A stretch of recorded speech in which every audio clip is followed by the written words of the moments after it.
Uma coisa que eu queria fazer aqui, uma nova correlação também, é vender fora do país. E você vende fora do país, né? Você tem uma Exato, loja da Maretoa no Shopify. Eu queria que você exato. falasse um pouco sobre isso, porque pode parecer até um bicho de sete cabeças, não duvido que seja, mas é aquela coisa, né? Que, poxa, vamos ver como é que é isso, boom, tá rolando. Fala um pouco dessa história.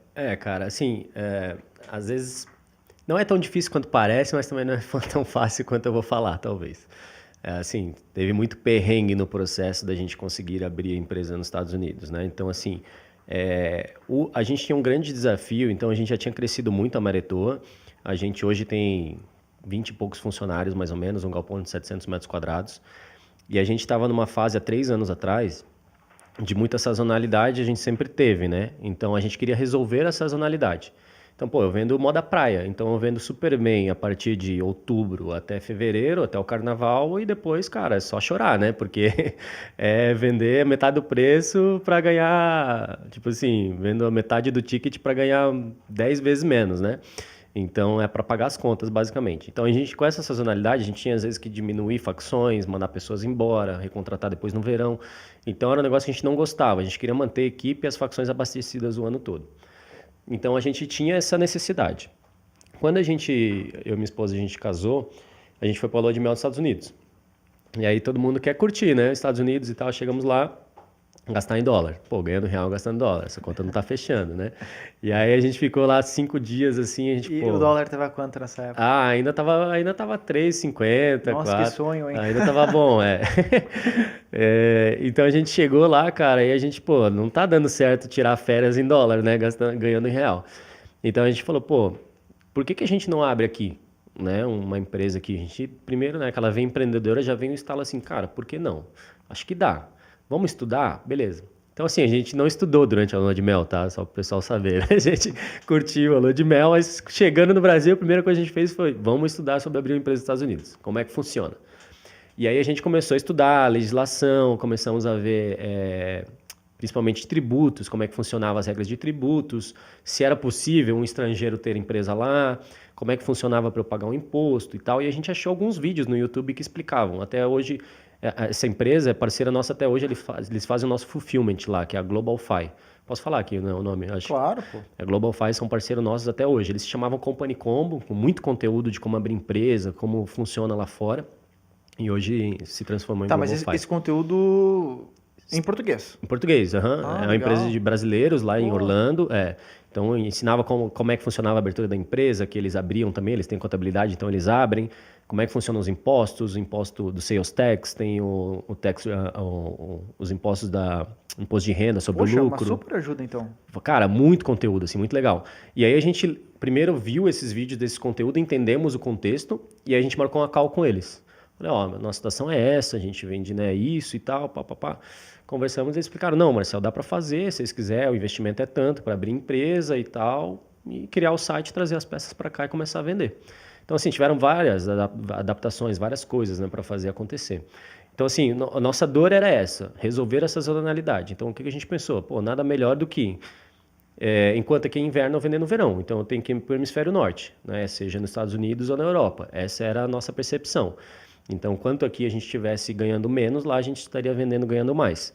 Né? E também vender em dólar, em moeda forte, que eu acho que todo mundo procura hoje em dia, porque você precisa se blindar também da economia do teu É país, até né? um princípio das finanças, né? Você dolarizar. O pessoal Exato. fala que o dólar é a mais segura, né? Acho que dólar e o ouro, acho que são os na parte financeira. Bom, você manja muito mais do que eu e Assim, o dólar, cara, dificilmente o dólar vai valorizar no futuro, né? Desvalorizar, no caso, né? A tendência é que ele sempre se valorize, num ritmo mais acelerado, às vezes menos acelerado.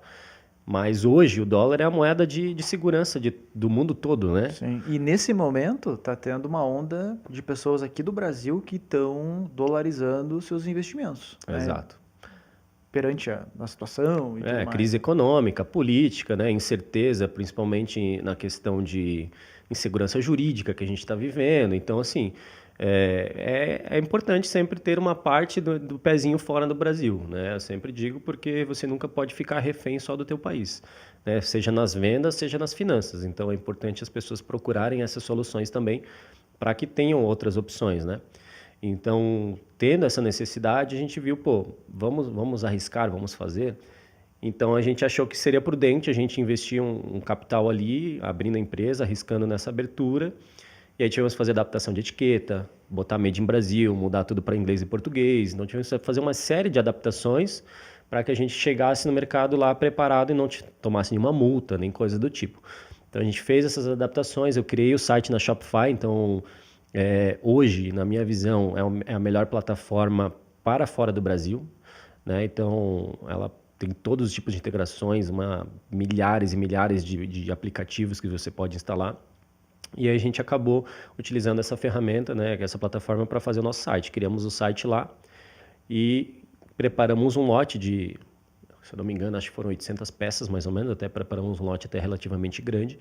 Exportamos para lá pelo Exporta Fácil. Não compensa você produzir lá? É uma pergunta difícil, assim.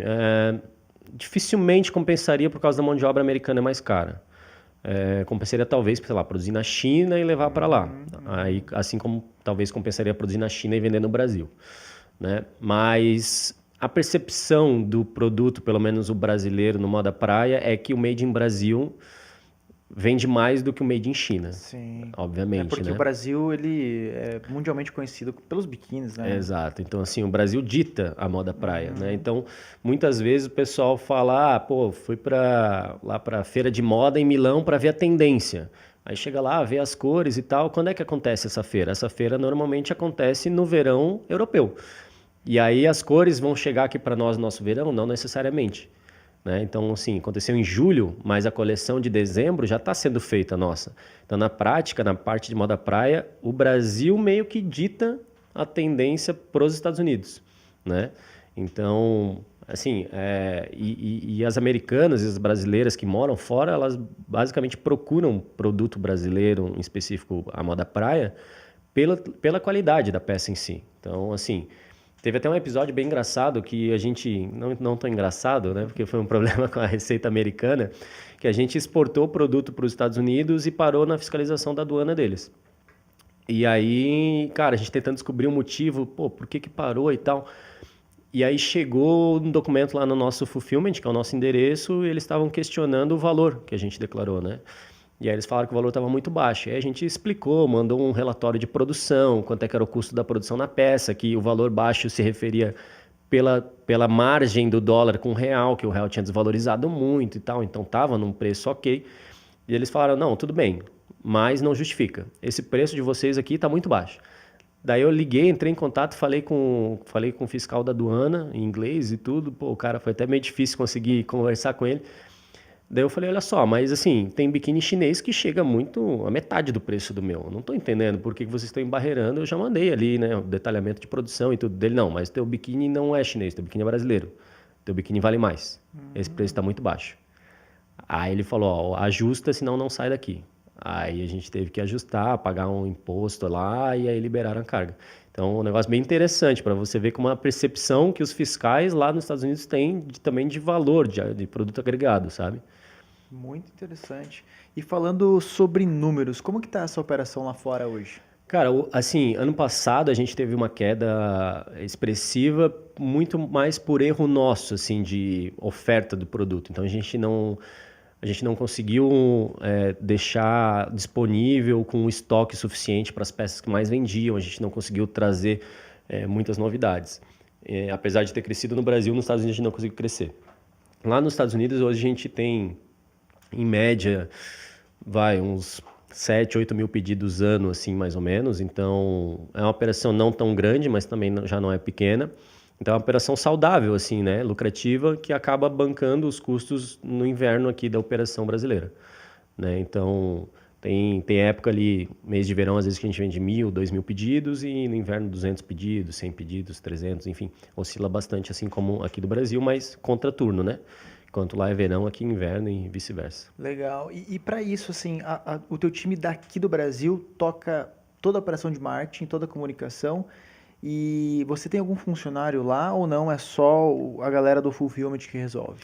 Não, eu tenho só o Fulfillment lá, não tem nenhuma empresa lá específica, né, que fique lá, nenhuma pessoa específica, no caso, que fique lá. Então, As meninas que cuidam aqui do marketing, elas sabem falar inglês, ou quando não sabem, utilizam até um Google Tradutor da vida para responder Instagram, Facebook e tal. E toda a postagem orgânica é feita por aqui, pelo Brasil, e a gente tem 2 Instagrams, 2 Facebooks e tal, e a gente trata de forma separada as coisas, né? Lançou os produtos aqui, deram resultado, tiveram boas vendas, a gente manda para lá, lança lá também. Então é isso que a gente faz. E aí no Ads, no pago, a gente tem uma agência, né, que faz o anúncio pago, tanto aqui quanto lá nos Estados Unidos. E a mesma agência brasileira da nossa cidade, então assim, eles tocam as 2 operações na parte paga também. Legal, muito bom.